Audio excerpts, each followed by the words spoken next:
because they had success yesterday. And then we get some players who are worried about what's going to happen in the future. And really, the things that you do today correctly, making the right choices and decisions, having the right work ethic, preparing yourself to go out and play at a high level on a consistent basis, that's what really prepares you for the future. So that's what we're sort of trying to get guys to do. Focus on what's happening now. Understand that's what you control, and that's what's going to help you most in your future. You know, all of us are a little bit addicted to tomorrow. You know, I'll quit smoking tomorrow. I'll go on a diet tomorrow. I'll lose weight tomorrow. I'll study. I'll start studying tomorrow. But really, making it happen today is the way you improve. That's the way we'll get better. That's the way you'll create more value for yourself, and that will really help our team, you know, get a lot better as well. I'm really pleased with the way the new coaching staff has kind of come together. We have new leadership on both sides, and those guys have been really done a really good job of developing relationships with the players. They're very knowledgeable. They're well organized, do a good job of leadership, and the coaching staff has fell into place very nicely as well. So I'm really excited about the staff that we have and what they've been able to accomplish, the relationships that they've been able to develop with the players, and how the players have responded to on both sides of the ball. We do have a couple players that will be out for not an extended period of time, but Miller Forstall had a foot injury, which slowed him down a little bit for the summer. He will likely be back in a few days. LeBrian Ray had an ankle injury also in the summer, and he will probably be back in a week or so.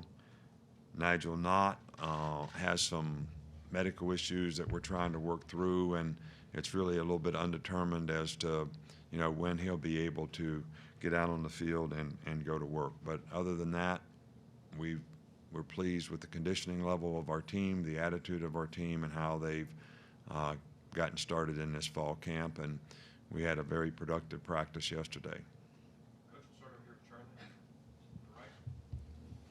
You just mentioned the injuries, but guys like Terrell Lewis and Chris Allen, how close are they to 100%? What do you want to see out of them and the outside linebackers in general in camp? Terrell Lewis is able to practice. We'll probably try to manage his reps to some degree, but he practiced all day yesterday, made a lot of plays, did a really good job. He's worked hard all summer. You know, we keep these catapult numbers on guys in terms of what their explosive movements are, how much they can duplicate it. And, you know, he's back to a level higher than he was before he got hurt 2 years ago. So we're really pleased with the work that he's done and how he's recovered. And I think we want to try to manage him so that he can be productive, and get him through this season is important. He's a good leader on our team. I think the outside backers we have 3 guys there right now who I think can be very productive players. Anthony Jennings has done a really good job around here. He's a good leader. He's been a very productive player. And Chris didn't get to play much last year, but because he was injured, but we had sort of big plans for him last year too. So hopefully if we can stay healthy at that position, that'll be a real plus for our team. And I think we got some young newcomers that, you know, might be able to contribute at the position as well. Middle left, Michael. Yeah, in 2018, did you offer Zach Smith of Ohio State a job? You know, I talk to a lot of people about jobs, and I think that we do background checks and we do reviews on people, and we decide whether we want to hire a guy or we don't want to hire a guy.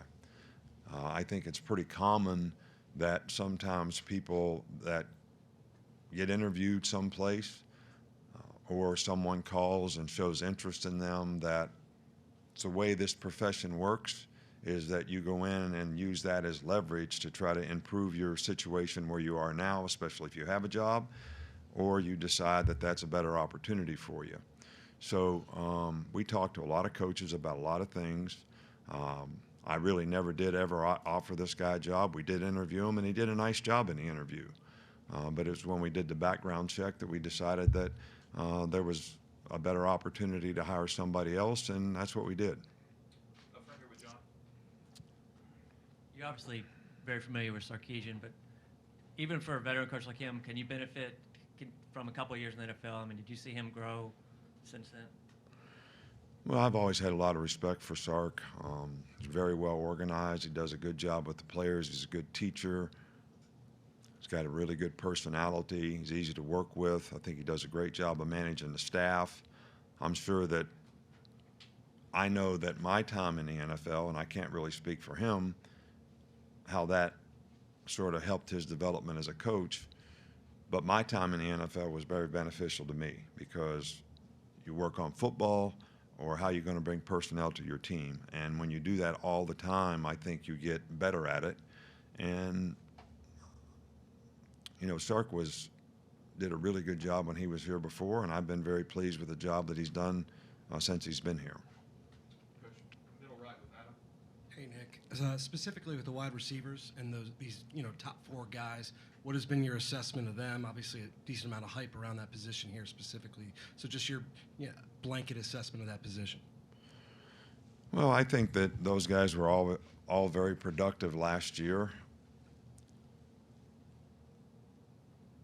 I think that there's not a player on our team that doesn't have things that they can work on to improve that will create more value for them and help them play more efficiently and effectively for our team.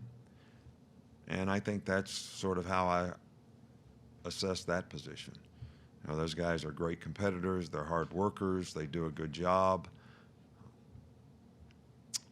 You know, average players really don't. They would like just to be left alone.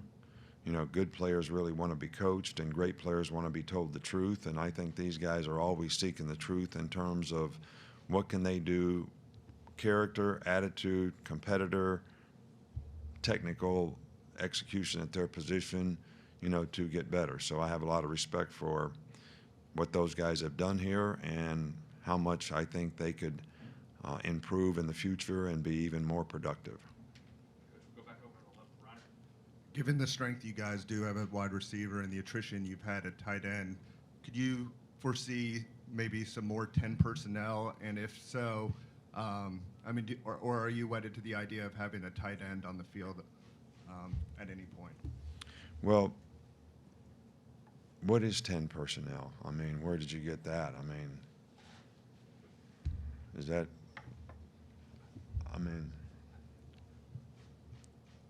does that mean one back, no tight end? Is that what that means? It's kind of an NFL term. You're really knowledgeable. Very knowledgeable. So for those of you who don't know what 10 personnel is, it means there's 4 wide receivers in a game and 1 back. I think you're always trying to get the best players that you have on the field in the most productive positions that you can get them in. I think that I would say that because we have 4 receivers who have shown great capability of making plays, rather than we feel like we have some tight ends that can contribute to our team and do a really good job. So we would not do that because of the tight ends. We would do that because of the quality of receivers that we have. So we're going to continue to try to develop. I think when you get in that situation, you're very limited, you know, to some degree as to what you can do. When you have a tight end game, the multiples of what you can do 2 back runs, you can do 4 open, which is the same thing as having 10 personnel in the game. And, you know, you can do a lot more things from a protection standpoint. Go here with Cecil. Coach, Cecil, we also have 12 personnel. We have 11 personnel. 11 personnel I know because it's 11 guys, right? But we don't use the numbers. You know, we color code the personnel group. So I think you guys should get a little more current on what our terminology is because, you know, I tell our coaches all the time, we can't call something on offense different than we call it on defense because I can't get it right. So it's red. I was going to ask about green personnel, but I think not. We had contacted the university last week about Iabi Anoma's situation, and I didn't know if there was anything you could add to that. Other Well, you than know, he's there's not on the laws roster. that protect players and students on what you can and can't say. I mean, the guy was dismissed from school, and that's really all I can say about it. Good, and we'll go back over here with Chris Lowe on the left. Nick, this is your 13th preseason camp in Alabama. How much has preseason camp evolved during your time, and what do you look for in particular in preseason as you try to sort of identify what the identity of your team's going to be? Well, I think it's evolved a lot because we've changed how we practice, how we prepare. We've had a lot of rule changes relative to player safety. But we've always tried to use fall camp as a character development period of time. We have a speaker every night. We have somebody who has a message that's going to help players create value for themselves in terms of the choices and decisions they make, you know, for their future. And it's not all geared toward football. But you also want the hardcore fundamentals of intangibles that you want to try to create on your team probably is best done in the offseason and in fall camp. Things like discipline, mental and physical toughness, guys creating the habits of giving the kind of effort that you want to have on your team, understand the competitive standard that you have to play to when you play really, really good teams in our league and outside of our league.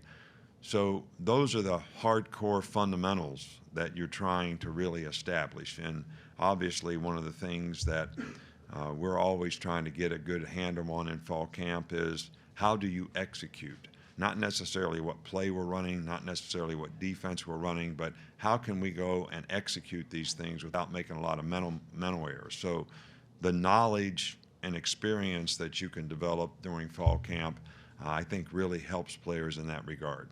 Wrap up the last two, James, and then Tim. What is it about Shaheen Carter physically and or mentally that allows him to be successful at star and safety, and which do you see either of those as a more natural fit for him? Well, Shai's actually played every position for us. He started out here as a corner. We made him a star because he was a pretty good star. We sort of had him play money at times.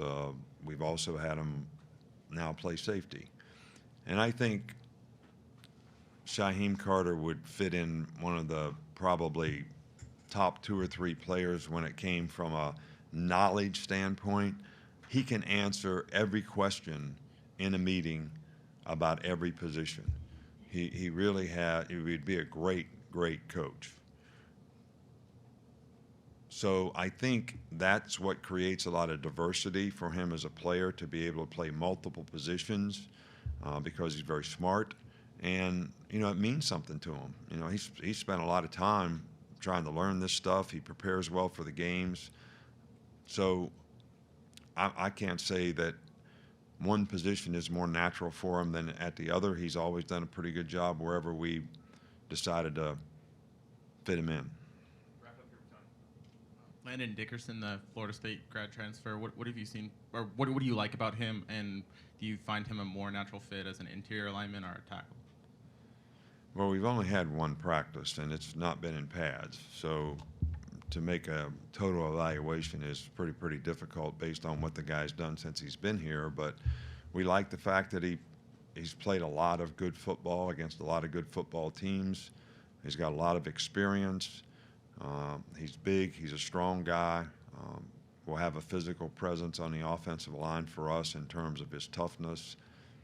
So, but I think it's, you know, too early to tell exactly where he would be the best fit for us relative to the other players that we have. And, you know, we want to coach all the offensive linemen that we have and try to get the best 5 out there. And he's certainly a guy that's competing for one of those spots. Okay, thank you, Coach. All right, thank you.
All righty, guys. Well, it's great to be back at Alabama, obviously. I think back to a couple years ago, headed to Atlanta, and that was obviously a really tough decision, but I felt like it was an opportunity at that time I couldn't turn down. And when this opportunity came back up from Coach Saban to come back here to Alabama, it was one that I jumped on, and I was fortunate enough to have this opportunity present itself, and just looking forward to it. Looking forward to working with Coach Saban again.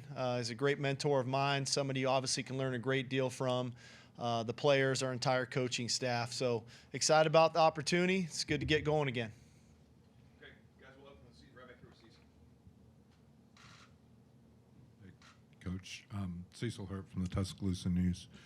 Could you clarify for us a little bit, because there's all kind of stories out there about when you met Tua, how long you've known Tua, what your relationship with Tua is, Sure. how you recruited him in your previous stops. Yeah, and so forth. Tua used to come to camp with us previously when I was at USC, and so we started to develop the relationship there, and I had offered him a scholarship pretty early in his career in high school, and had just started that relationship and developed that relationship, and then going back to when I took over at Alabama here in 16, even in that transition as Lane was headed to FAU, got a chance to get on the road and go recruiting and kind of reconnect and reestablish that relationship. And that was when Tua came mid-year, and then obviously about a month or so later is when I left for Atlanta. So had kind of a long-standing relationship with he and his family, his mom and dad and whatnot. And so I think it made for a little bit of an easier transition at that time and even now of just having that relationship of knowing the family, being in their home in Hawaii on home visits. So I just think all in all for us, for Tua and I, that previous relationship that we've had, I think has been very helpful in the transition now with a new coordinator, myself coming in here for this year. Go here to the left with Michael.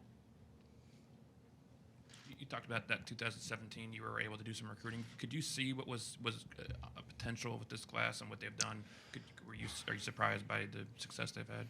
I don't know if I'm surprised. I think any time, when you go into recruiting, I give Coach Saban a lot of credit. He is not one that chases stars by any means. About how many stars a guy has determines how good he is. I mean, we pride ourselves on doing our own evaluation, trusting our evaluation in the process, and trying to find the best players that fit Alabama and what it entails to play at Alabama. And I think when you go back and look at that class, of Tua, the wide receivers, and Judy, and Ruggs, and Smitty, Najee, obviously, and B-Rob at the running back spot, the offensive linemen, you saw what Leatherwood and Jed have done, and those types of guys. So I just think all in all, that class was evaluated really well. We felt like could come in and contribute. And then at that point, then it's the development of the player, which is obviously talked about here quite a bit. It's developing the players on and off the field. I think you have to give the players credit too, and their work ethic, their commitment to working. They got some opportunities to play early in their career, and I think they took advantage of it, and they've continued to grow from year to year. Okay, back to the left with Aaron, trying to keep up here. Steve, we all see how proficient Tua is in the RPO. We know how that stresses a defense. But given the quality of wide receivers that you have, how key is it to get him as comfortable in full field reads, and how's he doing in that regard? Well, I think, for us, every year you come out of a season, you try to evaluate big picture and how you can improve as a football team, and us specifically offensively. And we really felt like if we could continue to grow in that area of full progression reads, so that people, when you become one-dimensional to some capacity, or you do a few things well, our feeling is the more things you do well, the harder you are to defend. And so we felt like that was an area we could really improve in. I think Tua has really bought into that, has worked extremely hard. He's shown drastic improvements, and I think the receivers see it as well. So now it's, are you defending the play-action pass? Because we are running the football well and the commitment to running the ball. Are you defending the RPO? Are you defending the drop-back pass game with full progression? So, I think one of the misnomers is we're just shifting to a drop back team. No, we're trying to add to an offense that was very prolific a year ago, and how can we even be more prolific, and how can we stay ahead of defenses and what they're trying to stop. Come back up front here on the right with John. I had two, if I could.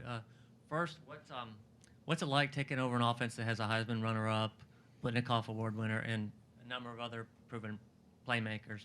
And two, what did you kind of see that up to early on that stuck out to you? Well, it's very similar. When I went to Atlanta, they were just coming off, going to the Super Bowl, and Matt Ryan was NFL MVP, and obviously Julio Jones. So I'm a little bit accustomed to stepping into this role of taking over an offense. I even go back to 2005 when I had been with the Oakland Raiders, and I came back to USC the year after Matt Leinart had won the Heisman, and they had won the national championship, beating Oklahoma. So this isn't as foreign to me. I think what it is you come in and you try to evaluate the whole thing, and you say, okay, how can I continue to help this team get better? How can I try to help these players improve and put them in the best position to have success, not only short term but long term? That's our job as coaches to do. And then buying into the entire organization and the program and the values of the organization. So that's kind of my mindset when it comes to that, of what I can do to try to help and do my part to put us in the best position to be successful. Tua, I think early on, has always had a unique ability to have a very quick release. The day I saw him throw, I'll never forget, when he was in high school. I think he might have been in the 10th grade. It was a really windy day there in Hawaii, and he was cutting the wind. And was extremely accurate, and that always stood out to me and still does to this day. But now, after watching him play college football, studying the tape, being with him in spring ball, he's a very instinctual player. He has a natural feel for passing the football and the passing game. And so I think just on that note, I think those two things really stand out to me. Just first thought of his ability to stay accurate and regardless of the elements, and his quick release, and then the instincts that he plays the position with. Stay on this side with Adam, Craig. Steve, you mentioned your familiarity with some of these wideouts from guys that you interact with, recruited with. But what about Jalen Waddell? I know it's early, but what have been your observations of him?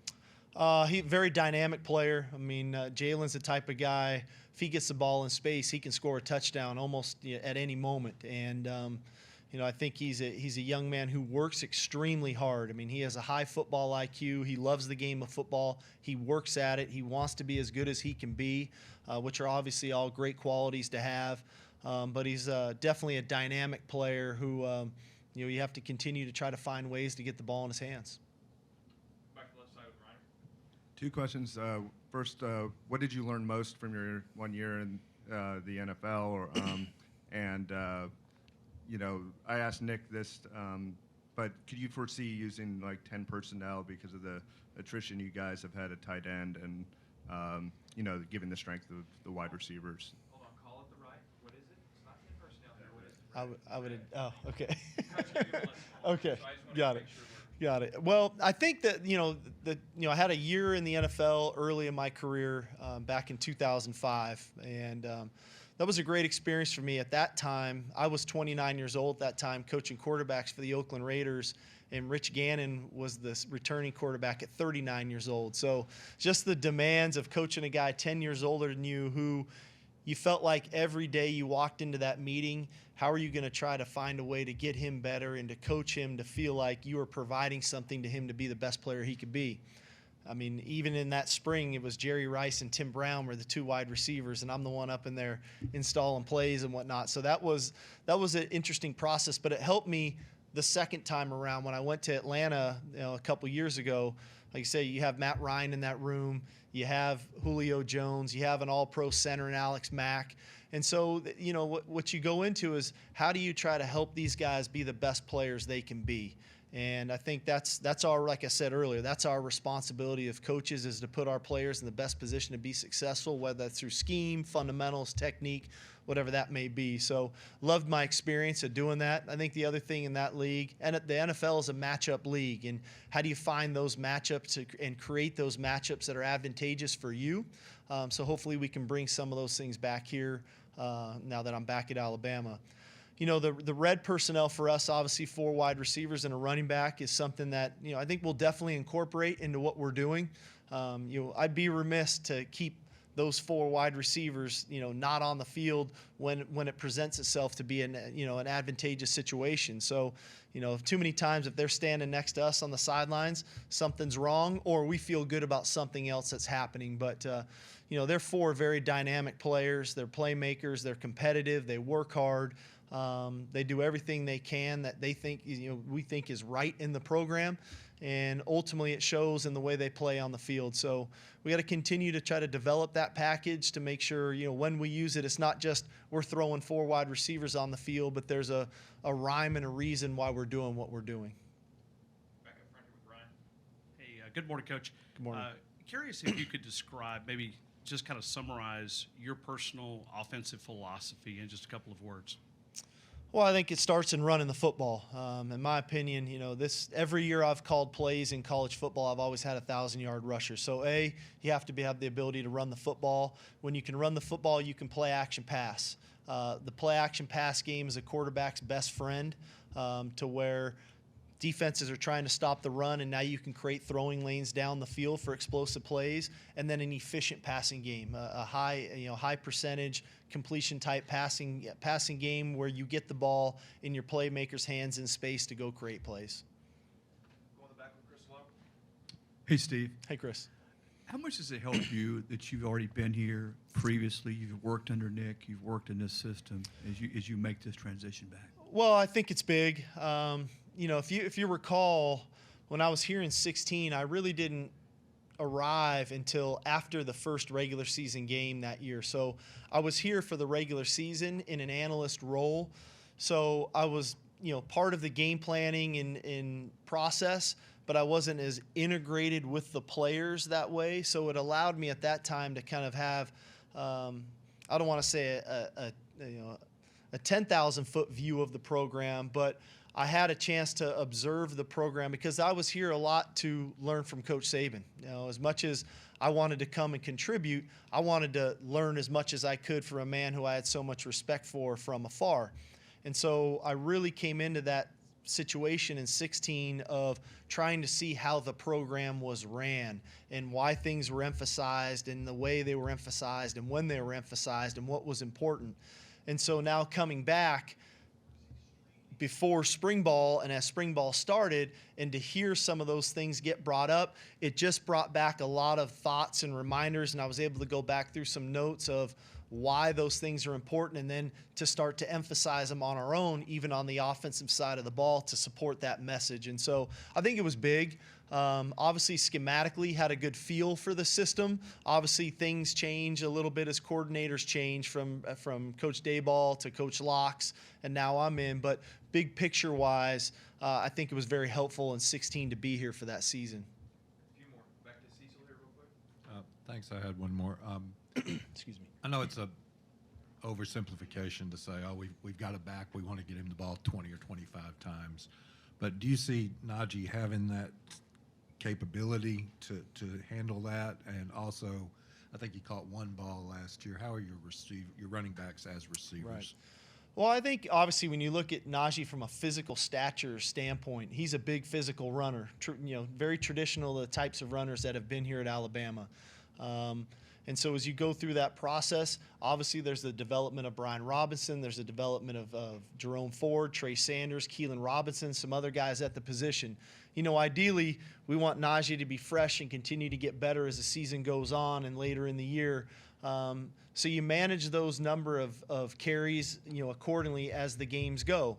There may be games when he is that total bell cow and we got to go the way we need to go to do what we need to do to win the game. There may be other games when it's not as many. Maybe we do find ways to get him the ball in the passing game and different things. I've been very impressed, I have to say, with the receiving ability of all of our backs so far. I thought Najee and Brian did a really nice job this spring of catching the ball out of the backfield.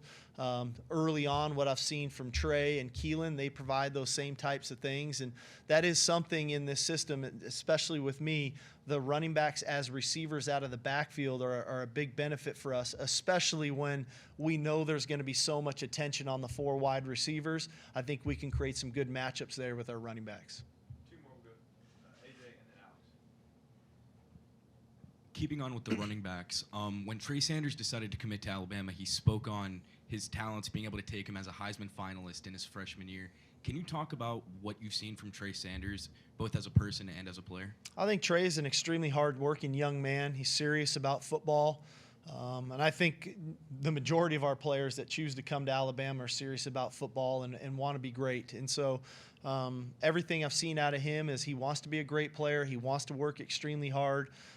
We've got a long way to go. Obviously, we're one practice in. So, but just early thoughts on him is that he's a hard-working guy, serious about what he does. We'll wrap up here with Alex.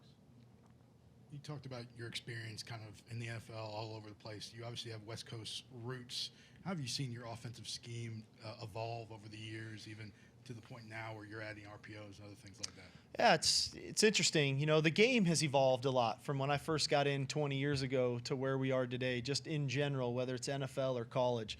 You know, early on in my career, I was definitely a pro-style approach, West Coast passing game, 2-back running game guy. In my later years at Washington as a head coach, we started to transition to more, 3 wide receivers, even 4 wide receiver sets. We went to a complete no huddle my last year. We carried that to USC. Then the RPOs were coming in that time, right as I was leaving Washington, going to SC, and they've continued to evolve.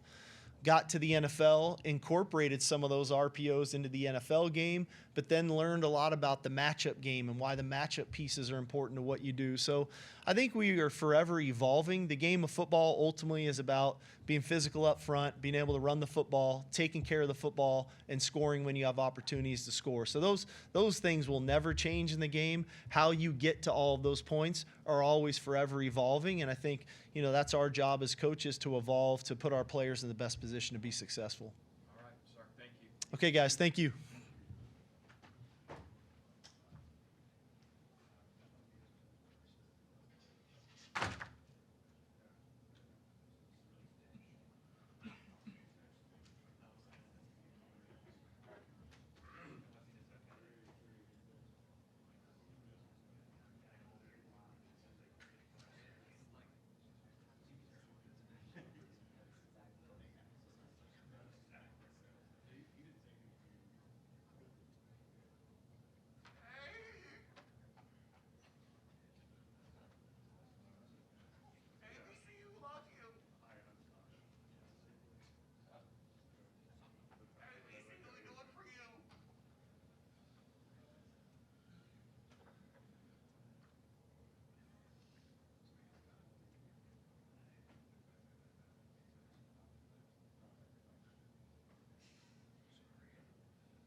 Guys, feet will open real quick. Raise your hand. Try to get you a mic.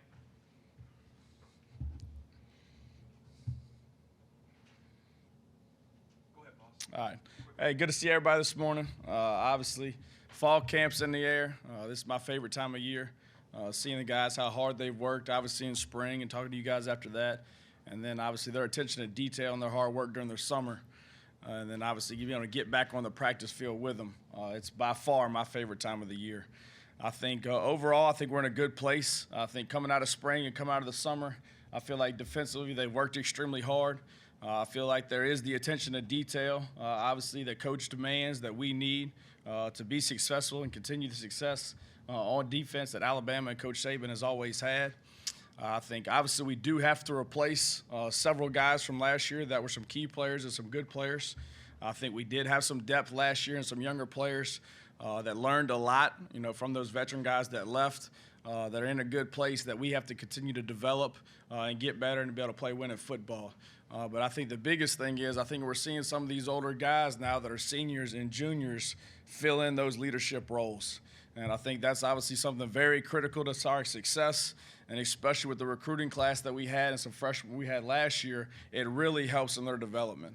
I think it's one thing from a coaching standpoint. Obviously, you're coaching them, you're trying to teach them, but for that to come from their peer and a guy that's been through what they've been through and has been in the system and kind of help them understand what to expect and how things work around here, I think some of our older guys right now at every level of the position are doing an extremely good job with their young players, and I think that'll be critical, obviously, early in their development. Obviously, I'm excited about a new role here this year. I think I was very fortunate early in my career to be able to call some defense and be around some good guys. Obviously, being under Coach Saban has been an icon for me my entire coaching career. I've always studied the University of Alabama and studied Coach Saban, not only from a leadership standpoint, but obviously very much from an X and O standpoint. So it's been awesome for me to be under him and to learn from him. And then the staff I feel like he's assembled to help us get back to where it should be. Those guys are great, great football coaches, but I think they're better men. And I think it's awesome being in the room with them, the knowledge they have, the leadership they have, the experience they have. I think they bring a lot to the table. So collectively, I like where we're at going into fall camp. Okay, we'll start right back here with Charlie. You mentioned those older guys. What have you seen from Josh Mcmillan throughout your 2 years here, and what do you think he needs to do to secure that spot opposite of Dylan?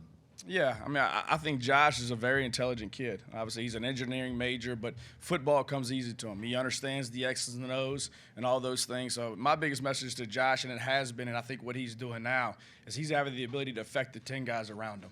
I think the biggest thing at that position from an athletic standpoint, right, we've got guys that are more athletic than he is, and he knows that, and I've told him that, all right? But his ability to get guys lined up, make the calls, and then he's smart enough based on a formation and a back set tendencies that we'll give him, and he studies that he can anticipate things, which allows him to performance align and be able to make some plays that athletically maybe other people couldn't, just because he understands obviously what's coming.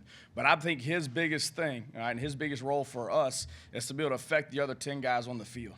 And he's on, take command, be in charge, be loud, be able to affect the guys around you, and then make the plays you're supposed to make. I think that's the biggest thing. He can't make any plays against us, all right? So I think that's the biggest thing. I think at the second level, obviously it's affecting the guys around you, getting everybody on the same page, making the plays you're supposed to make. So I think that's the biggest thing for Josh. We'll go back left with Aaron. Coach, we all know Quentin Williams played great football last year. Isaiah Buggs was really productive. But could you play more bodies? Could you rotate more guys on the defensive line this year because of the young guys maybe you have? Yeah, obviously. I mean, I think defensively, you want to play as many guys as you can play, whatever the position, right, as long as they're ready. And I think, obviously, defensively, I think you look at what guys can do, not what they can't do. So I think from a personnel standpoint, the different packages, obviously, that we have and that we will have will allow guys to be able to do what they do well instead of having to learn the entire package, especially for young players coming in here, right, to obviously ask them to do something that they can do to help us in certain situations, all right, based on down and distance and the personnel. But I think the biggest thing is for us, right, is we got to be able to trust that guy to do what he's supposed to do when he's on the field. And I think that's the bottom line, all right, is earning that trust, and that's done in practice, and that's done every day, and that's done in the meeting room, all right, and just paying the attention to detail. So we're going to try to play as many guys up front that we can play winning football with. Whatever that ends up being, we're not going to know, obviously, until we show up at Duke.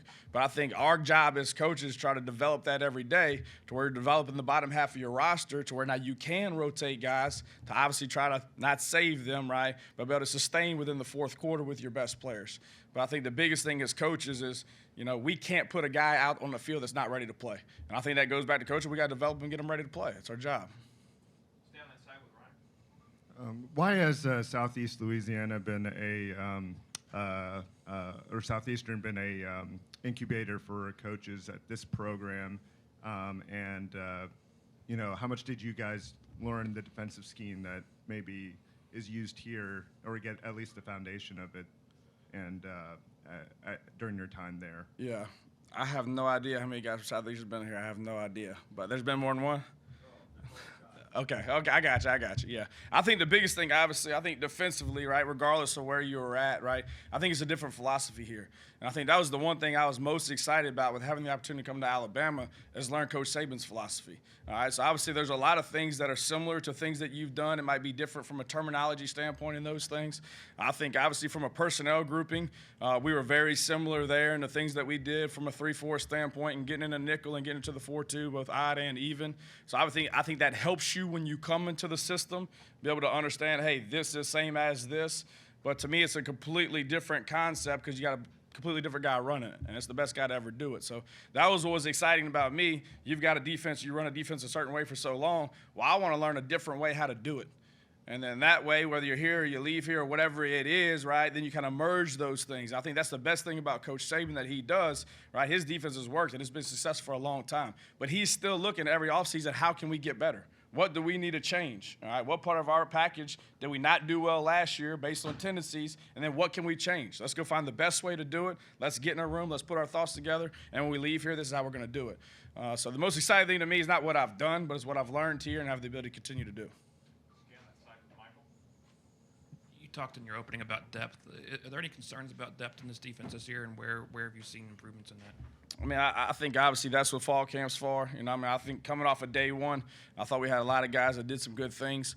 We've got a long way to go, but I think that's what fall camp's for. I mean, I think every day we got to go out. We got to get these young players into the can-do category, meaning they can do what they're supposed to do for allow us to be able to play winning football, and we got to continue to do that every day. And I think, obviously, in this game, you never know from a depth standpoint whether you're good or not because you don't know with injuries. All right? You just don't know. So, you know, our job is to get everybody in that room at every position, knowing what they're supposed to do. Who do I look at? Who do I key? What's my footwork? What's my eye progression? So there's a bottom line. They're here for a reason. They're one of the best athletes or the best football players in the country. All right, we got to get them to where they're not thinking on the field. All right, so that's our job from a coaching standpoint, right, to teach them, to coach them, to call certain things, all right, to cater to what do well, right, and not ask a guy to do something that he can't do. So I think a lot of that, when you start talking about depth, it depends on what you're asking a guy to do, first what personnel grouping and what package. So I think you can create depth by different packages, asking guys to do what they do well, all right, but depending upon, obviously, what the down and distance is in the game. So I think right now we're taking a day at a time. We're taking it one practice at a time, one meeting at a time, and we're trying to develop everybody on our roster. Come back over here, Charlie, on the right. You talked earlier about that veteran leadership. Just what does a guy like Anthony Jennings mean to this team, not only on the field but off it as a leader? Yeah, I mean, I think, you know, when you talk about an Alabama defense, to me, just watching it over the years and studying it, you know, I think when you watch it, I mean, it's a relentless effort. You know, it's guys that are just mentally tough, regardless whether it was a tackle for a loss or he missed the tackle, how he lines up, how he plays the next play. And then the physical toughness part of it, like when you play Alabama and you see that on tape, how physical those guys are. And that doesn't start on Saturday. That's done every day. And that's Anthony Jennings to me, right? Whether it's individual, whether it's team run, right? Whether we're going 11 on 11 or it's Saturday, it's the same speed. He's got the most focus in the meetings, his attention to detail, he busts his butt, and it shows up on Saturday. So to me, I mean, he's got out what he's put in. And I think it's invaluable to have a guy like that is a good player, right? Because we've been several places that guys do that aren't great players and they don't catch everybody's eye. That's still a good player that day in and day out, he's the hardest working guy. I think, I mean, it goes a long, long way. So I think his hard work, his dedication, I think that builds into his leadership.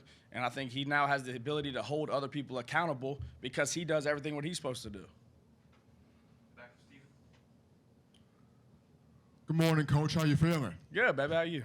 Doing good. You've been on a grind for a while, even before coming to Alabama, and a lot of people equate age with maturity, but even in youth, when you got that work ethic, it kind of works the same way. What's been the biggest thing you've taken from your time prior to Alabama that's got you to where you're not only confident you can do this job, but you know within yourself that these guys are about to get the best coaching?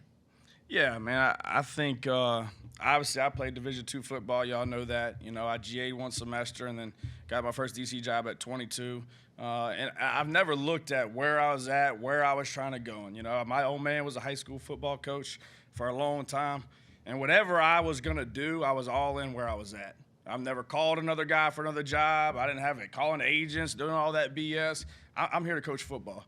regardless where it's at, whether it's Tusculum College, Delta State, Southeast, it don't matter. I like coaching football. I like developing young men. I ain't worried about my next job. It's my job to do the best job I can where I'm at. And I've done that my entire career, and I've been fortunate enough more than others, and there's a lot of great coaches out there that haven't got the opportunity that I got, and I'm very fortunate and lucky to be in the place I'm at. But I keep my head down. I do what I'm supposed to do. I try to be the best coach I can, develop my position, affect the people around me, find new ways of doing things, stay on the cutting edge. But I'm not worried about the next job. And whether I'm at Tusculum or Alabama, the preparation and how I coach the players is going to be exactly the same. Hey, Coach Golding. Coach Saban talks about having big guys up front, how, it's important to rotate guys, keep guys fresh. And that probably on the defensive line will require playing some younger guys. Do you have probably don't have a number in mind, but do you feel like you have enough of those younger guys that can contribute up front? Yeah, I mean, obviously I think we had some young guys last year that learned a lot throughout the season and progressed drastically from fall camp to bowl practice and into spring ball, and I think they took a lot of strides. And obviously we're really excited about, the recruiting class of those 5 to 6 guys that we brought in. And some of them were here in spring, and then some of them got here in the summer. And obviously I think the biggest thing is having, obviously, the ability to do my job, okay? But I think a lot of those guys from a talent standpoint can play the game. All right, so then it's getting them in shape, which Coach Cocker's done an unbelievable job all summer, and then it's our job as coaches to where they don't make plays against us. But there's no question, right, I think you're going to see a lot of new faces out there, but it's our job to prepare those guys and get them ready to do it. So absolutely, I think some young guys are going to obviously have to play. I think they're in a better situation than they have been because they got some older guys in that room that are going to help them. All right, so obviously Coach Baker does a great job with them, but I think they got some older guys in that room that are going to help the development process and just relieving some of the anxiety because they've been through it and to help some of those younger guys come along. So absolutely, I think you'll see some new faces and some rotations. We'll see through camp. What kind of growth have you seen out of Josh Jobe now that he has a full year under his belt with the defense, and what are the biggest things that you'll be working with him to grow in during fall camp? Yeah, I thought Josh made some big strides last year. I mean, I thought he came into that Clemson game by the end of the year and played pretty well versus, some of the best players in the country. So I think, obviously, being a defensive back in this system, obviously there's a lot of different coverage concepts that are based on the formations and motions and things like that. So I felt like he started getting a lot more comfortable, once we started getting into the bowl practices of the understanding of the coverage concepts and the integrity of coverages. And then once we got into the spring, obviously his knowledge improved, so I thought his confidence improved. Because from a skill set standpoint, he's long, he can run, he's got ball skills, he's competitive. I think he's everything that you're looking for and coaches looking for in a corner. So obviously I think he played well during spring. I think that transition to summer, I think he's had one of the best summers of any of our guys. And then obviously now into fall camp, I think he's going to continue to progress on that. But absolutely, I think his confidence has improved because his understanding of what we're asking him to do has improved. And so I think that will have to continue to improve. And then obviously anybody on the back end, right, is eliminating explosive plays. And normally that's through a mental error, right, a busting coverage with a lack of communication, or an eye discipline standpoint, right, to where I'm not keying my match, my eyes on the quarterback. So I think all those, I think he's starting to become more veteran at and learning from mistakes, obviously, that he's made and other guys have made. So I think we're happy with where he's at now, but he's got to continue to develop and improve. All right, thanks, Coach. Absolutely, appreciate it.